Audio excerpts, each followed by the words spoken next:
Představte si, že byste se mohli ocitnout v době starých Slovanů, tedy v době, kdy franský kupec Sámo sjednotil slovanské kmeny v boji proti Avarům a později také v boji proti největší a nejmocnější říši tehdejší Evropy. Původně jeho domovině, tedy říši Franků. Představte si, že byste dokonce mohli být účastníky bitvy u Vogastisburgu, která v roce 631 byla první vítěznou bitvou slovanských dějin. To všechno by se vám mohlo splnit, pokud se podaří, aby vznikla výstava k Sámově říši a bitvě u Vogastisburgu na zámku Pěti Psy u Kadaně. Ale na to budeme potřebovat vaší pomoc.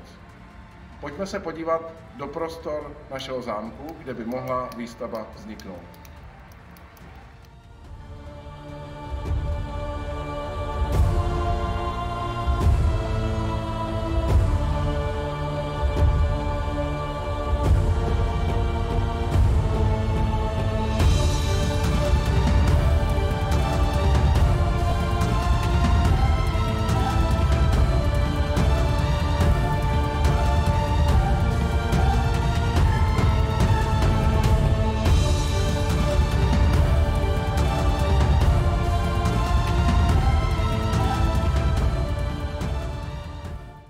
Můžete se posadit i na Sámův kamenný trůn a zjistit, jaké to bylo být vůdcem.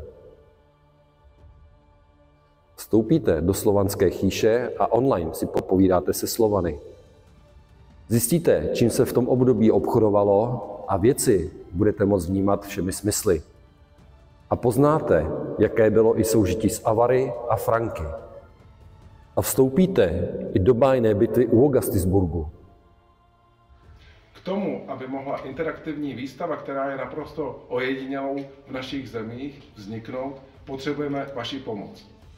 Výstava totiž bude na zámku v Pěti Psech. A to proto, že Pěti Psy jsou přesně na polovině cesty mezi dvěma lokalitami, kde mohla být bitva u Vogastisburgu, a to velice pravděpodobně. Buď vrch Rubín u Podbořan, anebo vrch Úhošť u Kadaně. Nicméně zámek Pěti Psy byl ještě nedávno ruinou. Stály tady čistě obvodové zdi. Polovinu zámku se podařilo opravit z dotací, především z norských fondů. Ale na samotnou expozici už peníze nezbyly. Proto jsme se rozhodli založit tuto sbírku. Každá vaše pomoc, každá částka se počítá. Moc děkujeme za vaše dary a máme pro vás samozřejmě i drobné odměny.